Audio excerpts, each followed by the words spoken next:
Okay, question 5. Which one of the following shows the graph of y equals 2 to the x divided by 1 plus 2 to the x? Okay, so graph question, right? If you do lots of MAT questions as well, then you probably realize that, you're probably very good at these graph questions at this point, right? Okay, so my strategy to these things, okay, is that there are two x's in the equation, right? I hate that, right? So I want to deal with one x, right? If there's only one x, it's much easier to deal with.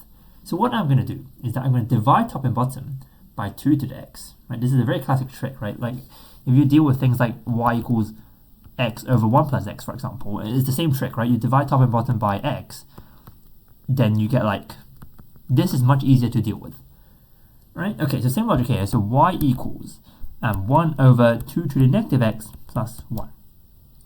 Good, okay, and then I'm just going to consider what happens when x goes to positive infinity and negative infinity, right? Because there's an asymptote there. So that's useful. Good. When x is very big, what happens? When x is infinity, then 2 to the negative infinity is 0, or tends to 0, I suppose. Right? Okay, so y would be 1. Right? So when x big, let's jot that down. Okay, where is there space? Okay, so when x is big, y is 1.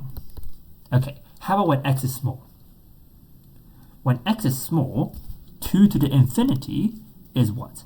Is 0. No, what are we doing? Infinity, right? Okay, so then y equals 1 divided by infinity, which is 0, right? Okay, so when x tends to negative infinity, we have y tends to 0. Okay, there's only one graph which satisfies that, which is option A.